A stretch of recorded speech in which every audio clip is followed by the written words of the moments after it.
The book of the prophet Malachi. He lived about 100 years after the Israelites had returned from their Babylonian exile, and his message was directed to the people who had been living in Jerusalem for some time now. The temple had been rebuilt a while ago, and things were not going well. Just remember the stories from Ezra and Nehemiah. Now, when the Israelites first returned from exile, their hopes were high. They would return and rebuild their lives and the temple. All of the great promises of the prophets would come true. The Messiah would come and set up God's kingdom over a unified Israel and over the nations and bring justice and peace for all. But that's not what happened. The Israelites who repopulated the city proved to be just as unfaithful to God as their ancestors, resulting in poverty and injustice. And so in Malachi, we find out just how corrupt this new generation has become.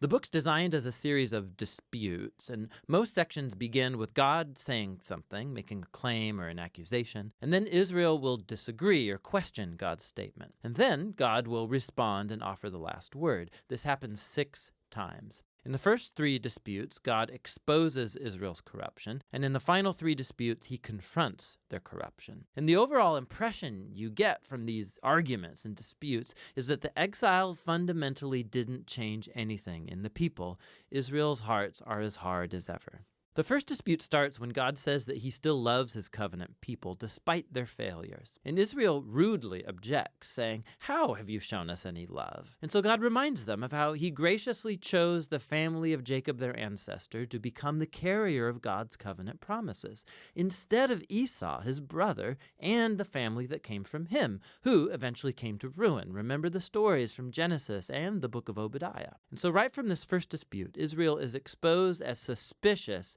doubting God's love and faithfulness. The second dispute exposes a problem with Israel's second temple. God accuses the people of despising and defiling the temple. And the people fire back, "How have we despised you?" And so God responds by focusing on the people, how they're bringing shamefully lame offerings of these sick, blemished animals that show that they don't value or honor their God. But it's not just the people, it's the priests too who run the temple. They not only tolerate but participate in these corrupt forms of worship. From top to bottom, God's people have proven faithless. In the third dispute, God accuses the Israelite men of treachery against him and their wives, which of course they deny. And God exposes the toxic combination of idolatry and divorce taking place. You have Israelite men marrying non-Israelite women and then adopting the worship of their wives' ancestral gods into their homes. Remember the story from Nehemiah chapter 13. And so Malachi connects this to a wave of men divorcing their wives for no good reason. And the people are all fine with this. And Malachi says, no, it's a betrayal of your covenant with God. And so Malachi transitions into the second set of disputes that confront Israel's rebellion. So the fourth dispute begins with the Israelites accusing God of neglect, saying, "Where is the God of justice?" They see injustice and corruption abounding, and God seems to do nothing. So God responds by saying that he'll send a messenger who will prepare the people for God's personal return in the day of the Lord. He will come like fire to purify his people and to remove idolatry and sexual immorality and injustice so that only the faithful remnant is left to become his people. In the fifth dispute, God calls the people to turn back to him, to which the people say, "How can we turn back?" And so God confronts their selfishness. He shows how they've stopped offering a tithe of their income to the temple. Now, that word tithe just means 1/10. It's the amount of their income and produce that the Israelites were to annually donate to support the temple and its priests. The practice is laid out in different parts of the Torah. Now, we know from Malachi and from the book of Nehemiah that the people were neglecting this responsibility. And so the temple was falling into disrepair. And so God confronts them. He says he wants to bless them with abundance, but only if they're going to be faithful. In the final dispute, the people accuse God and say that it's pointless to serve him. They observe wicked, prideful people succeeding in life, and God does nothing.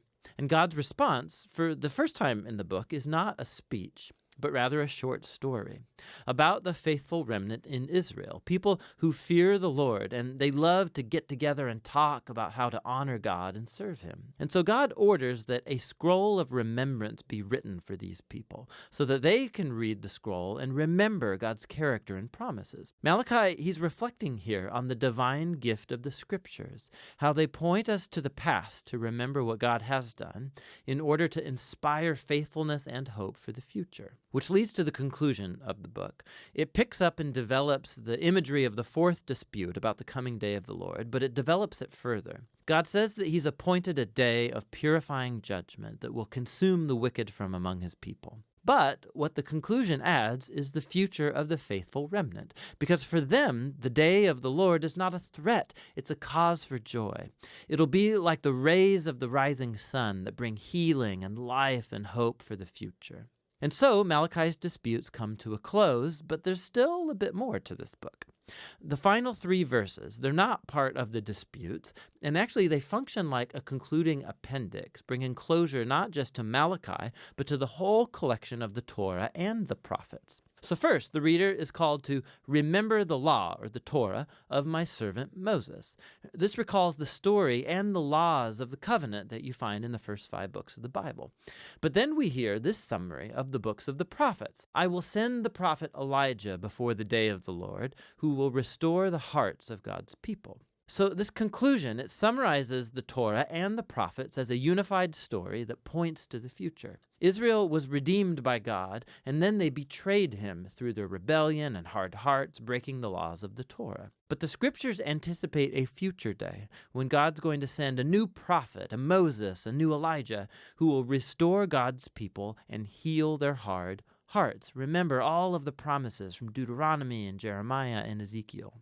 And so this concluding appendix presents the scriptures as a divine gift to read and to ponder and to pray over. They tell the truth about the human condition, about our selfishness and our sin.